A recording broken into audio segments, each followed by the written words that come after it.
So I'm going to give a talk about green cars. There's been actually quite a bit of development. A lot of stuff has come out in the last 12 months and will be coming out in the next 24 months. So the past year and the next 2 years is going to be a very active time for new cars that I'm kind of lumping together as green cars. There's a lot of interesting stuff coming out. Now, 3 weeks ago, there was the National Plug-in Day, and DC had it right in front of the Capitol on 3rd Street, and that's where this picture came from. So although this is about green cars, you'll notice that none of them were actually green. That was my joke. Not a very good one, but that was my joke. But they had, this was just a few of the many cars that were there. There were a lot of cars lined up along 3rd Street right there in the shadow of the Capitol. So it was a lovely day, and I was really, really impressed. There was some stuff that I'd never seen before. So let's get started. I have a video. I'm going to follow up this talk with a video about green cars. And then if there's time, I have a video that I was hoping to show last week that's about solar and efficient home technologies. That video that I didn't run last week that I may have time for, that was a video that I shot at the Solar Decathlon, which is held in DC every 2 years. And there's some bad news related to that, which I'll get to if we can get to that video. But I'll follow up this PowerPoint talk with a video on green cars. So, gasoline cars, this is a Honda Fit. Of course, we're all familiar with gasoline cars. Gas mileage in cars has been going up. There's a problem with cars. They've been butting heads over the past years. Cars have been getting bigger. We tend to think that they've been getting smaller. They haven't. They've been getting bigger. They've been getting heavier, much heavier. Now, one of the first cars I bought when I was 19 years old was a Ford station wagon. I always liked station wagons. This was a Ford Fairlane station wagon. This was the mid-size Ford station wagon, and my dim recollection was it weighed like 2,500 pounds. A mid-size Ford wagon today would weigh about 3,200 pounds. So would weigh considerably more, a good 1/3 more than they weighed back when I bought this car, which was in 1972. So although we tend to think that cars have gotten smaller, they really haven't, and they've gotten a lot heavier. Why have they gotten heavier? They've gotten heavier because we want things like airbags and computer control systems and crumple zones, and there's safety beams in the doors so you don't get crushed. So there's lots of safety features and passive and active safety features in cars that have added a lot of weight. Plus we've added a lot of stereo equipment in cars, and all that adds weight. But it will ultimately mean, because the gas mileage standards that have been set by the government are so high, it's going to mean that some of us are going to have to give up the big cars that we seem to like so much. So gasoline cars, you can get mileage up to 50 miles per gallon. We're all very familiar with the technology. It's comfortable to us. This is a Volkswagen Jetta. I'm going to pretend that it's a Volkswagen Jetta TDI, which is the diesel version. It's a turbo diesel version of the Jetta. We just grabbed a Jetta picture, not necessarily a TDI. But diesel cars are one way that you can get a lot more gas mileage. Of course, it's not burning gas, it's burning diesel oil. But they get a higher productivity from a gallon of diesel oil than a gasoline car gets from a gallon of gasoline. Why? Diesel fuel has more energy in it than gasoline does. So diesel cars can get even a little better miles per gallon than gasoline cars because there's more energy in diesel fuel. However, diesel fuel is less common than gasoline. It's harder to find. Not every gas station sells it. Some people find it kind of smelly and stinky. Me, I'm a gearhead, so I kind of like the smell of petroleum products. You know, bring it on. Uses less familiar technology. I could go on and on about in ways that it differs with gasoline, but in general, diesel engines, it looks like an engine, but it doesn't have an ignition system, and there's many other differences. Hybrid cars. Of course, the Toyota Prius, some call it the Prius. I'm going to call it the Prius, but if you want to call it the Prius, feel free to do so. Your pronunciation is as good as mine. Anyway, the Toyota Prius came out more than 10 years ago, and also many other hybrid cars have come out right around that time, and since then there's been many. both small and huge. You can buy gigantic SUVs. You can buy a Cadillac Escalade that's a hybrid. You can get hybrids large and small. And hybrids, technically, from an engineering standpoint, means that it is an amalgam. It is a cross between a petroleum engine and an electric motor. It's two different kinds of power. So that's all hybrid means. Hybrid does not mean, by definition, that it gets better gas mileage. It just means it has two forms of propulsion, petroleum, electric. That's all hybrid means. I say that because one of the first hybrids was the Honda Accord hybrid, and it was built not for better gas mileage, but for more power. I mean, this thing could really zoom. And people would go to the Honda showroom, oh, I'm going to go and get a hybrid and I'm going to save on gas. And it didn't save on gas. Its gas mileage was exactly the same as a non-hybrid Accord. What it did do is it went a lot faster than a non-hybrid Accord. So you can slice a hybrid either way. And it uses gasoline. So it's still using fossil fuels. Again, it's only pushing the inevitable out to some later date. But it still uses gasoline. It gets mileage up to about 55 miles per gallon. Funny thing is that diesel cars and the best hybrid cars in terms of gas mileage get roughly the same gas mileage. Now, hybrids need a large battery, and I'll be talking a lot about batteries. And the battery has to go somewhere, and it consumes cargo space. So you've got a cargo compartment in the vehicle. They often will put that under the floor, so it'll raise the floor. So now you've got 6 inches less depth in your floor or something like that. So whenever you have a battery in a car, it's going to take space. Now with hybrids, you can't eliminate a gas tank. It's got a gasoline engine, so you can't just take the gas tank out and put the battery there. When it comes to an electric car, now you can think about doing that. Well, you can put the battery at least partially where the gas tank went. But with a hybrid, you still need a gas tank. One of the innovations that hybrid cars brought was that it can recover some of the energy back when you step on the brakes. That's called regenerative braking. So when you step on the brake pedal, it doesn't just rub the speed off. Normal brakes you've got a brake disc that rotates through, and then you've got brake pads that squeeze the disc. And those brake pads just provide friction, just slow the disc down because of friction. Well, with the regenerative brakes that you have in hybrid and electric vehicles, it actually takes the wheel and connects it to a generator. So now the rotation of the wheel is converted into electricity in the generator and stored in the battery. So it recovers some of your energy, not all of it, of course. Nothing is 100% efficient. But you can recover some of the energy that you've lost when you started the vehicle by stopping it through regenerative braking. Probably the plug-in hybrid car that's gotten the most publicity the past year or so is the Chevy Volt. That's the Chevy Volt. Now, Chevrolet has tried to position the Volt as something other than a hybrid. It's not a hybrid. It's a new form of electric car. But the fact is, the Chevy Volt has a gasoline motor, and we'll talk about that in just a moment. It uses electric only. You can run it on electric only for relatively short distances and at relatively low speeds. The Chevy Volt can go up to 40 miles on electric only. That's not too bad. That's not too short. And it can go 60 miles an hour on electric only. So you can take it on the Beltway and stay in electric mode. Again, when we watch the video a little later on, I have a long interview with the fellow who owns a Volt, and he talks about it at length. But this is the Chevy Volt. Keep going. It still uses gasoline, has a gasoline engine. So the Chevy Volt has a gasoline engine. If you walk around one in a parking lot, for instance, you'd be hard-pressed to find the tailpipe. The first time I saw one, I was behind it driving, and I know it's got a gasoline engine. Where's the tailpipe? Well, it's underneath the back bumper, and you can't see it. They've put it in a spot where you can't see it. But it has it. You just can't see it. So it still uses gasoline.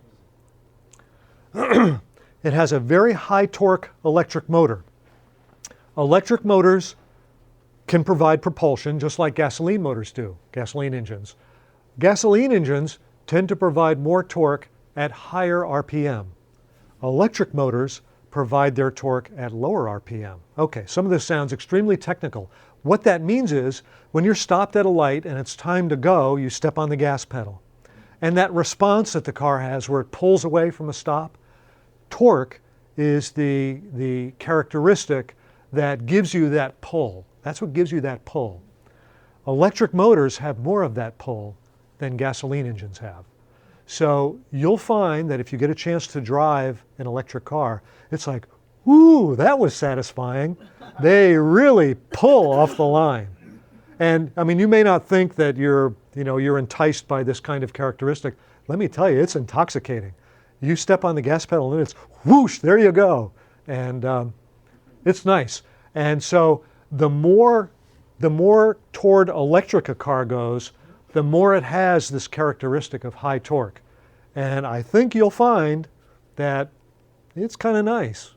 You can get out of the way. Now, on the other hand, electric motors don't do so well at high speeds cruising on the highway.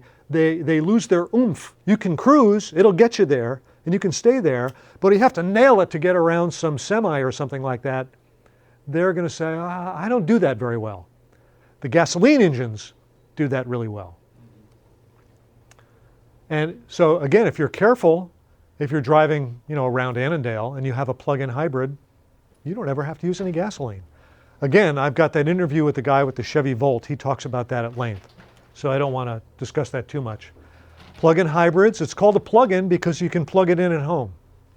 So you can run your errands around town, go down to Costco, pick up your buckets of kitty litter, come back home, and you haven't used any gasoline. And you roll it into your garage or your carport or whatever, plug it in, let it sit there for 3 or 4 hours, and you can recharge it. So forgive the text density here, but here we have hybrid cars from least expensive to some of the more expensive and what their gas mileage is. So that's the miles per gallon equivalent. Batteries, of course, is a big concern about, well, what if the battery wears out? How much is it going to cost? New batteries can easily be $2,000 to $3,000. And so Consumer Reports, I'll show you something from Consumer Reports in just a moment. Consumer Reports is saying, well, go to a salvage yard and buy a good, relatively recent used battery. You can probably get that. They've priced it at $500. And okay, now we're going to get to electric cars. If you haven't seen an electric car on the street soon, I actually have. I've seen them. Probably my first one I saw a couple years ago. A new one, not something that's been around for years.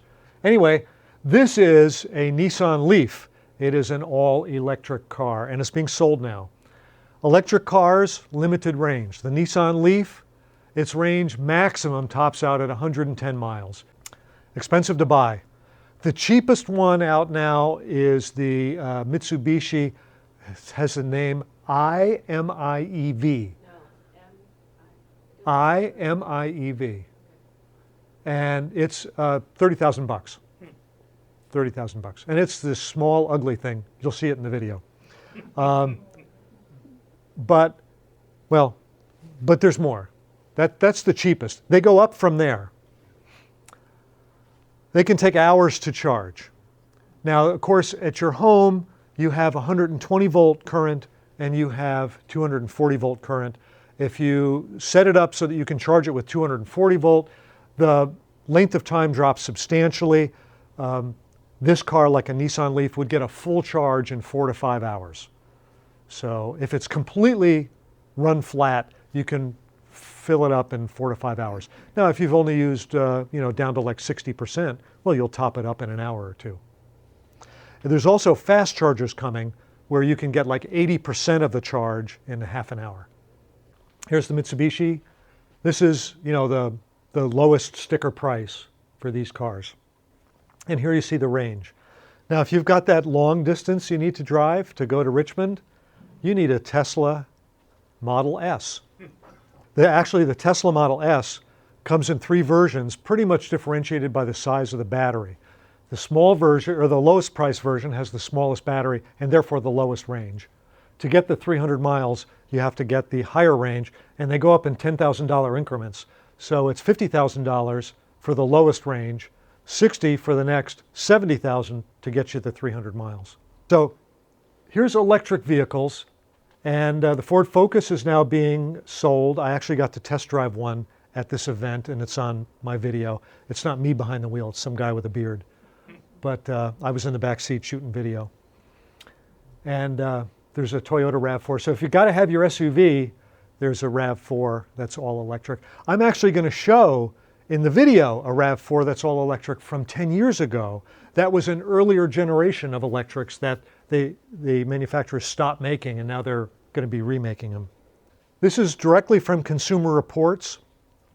So Consumer Reports did a road test of the first Toyota Prius. It was in 2001, and they did measurements of its fuel economy and its performance, its acceleration and times through distance of a quarter mile. And then they went back. Now this is in the February 2011 Consumer Reports. They went back and tested a 2002 Prius with 206,000 miles on it, and it still had the original battery. It still had the original engine, although the engine had been maintained. And you see what its performance was. Fuel economy is pretty much the same. And its city gas mileage is up a little higher, but its overall trip gas mileage is a little lower. Its performance is only slightly off in the quarter mile. 0 to 60, the 10-year-old Prius with 200,000 miles on it, a little slower, but not substantially slower. That gives you some information on how well the battery lasts. And in any event, electric cars, as these people have pointed out, like the EV1, they don't have a gasoline motor. So of course they don't burn gasoline, but they don't have any oil because there's no engine that requires oil. I mean, certain things will need lubricants, but not like you have with an oil pan in a car that's got 4, 5, 6, 8 quarts of oil in an oil pan. You don't have that. They don't have transmissions. Most of them have only one gear. I mean, they're just essentially directly connected to the electric motor. So there's like virtually no moving parts in it compared to what a current gasoline motor car has. I mean, there's just nothing. There's like nothing to break. The cars don't need to come back to the dealer because things don't break. Sure, you've got steering, you've got brakes, you'll need brake pads, but there's no air filter, there's no oil filter, there's no oil change, there's no spark plugs, there's no things that wear out. They don't have them. So car companies were very concerned about that, because who's going to pay for all those technicians they have in the shop? And oil companies, of course, because not only were they not selling you gasoline, they're not selling you quarts of oil for the engine and fancy lubricants to lubricate the transmission and the differential and stuff like that. The electric cars don't have those. So there's the opportunity, like, okay, it's going to be a big layout to buy one of these cars, but the cost of operating it is like, whoa. You just don't have to do it. In fact, the Chevy Volt, Chevy is saying that the oil change interval, because the gasoline engine doesn't run very much, the oil change interval is 2 years. It still has a gasoline engine, you still have to change the oil, but because the engine doesn't run that much, it's 2 years. Okay, where do you power your electric car? There's charging stations. Some Walgreens have charging stations. Are any of you familiar with the Mom's Organic Markets? It's called Mom's. I just saw one of those. There's a new Mom's in Merrifield. And that's where I took this picture, at the Mom's in Merrifield. And if you buy an electric car and some hybrids, you can get money back from the federal government on your taxes up to $7,500. And it depends on the size of the battery. The more the capacity of the battery, the more you get to keep. Okay. Video.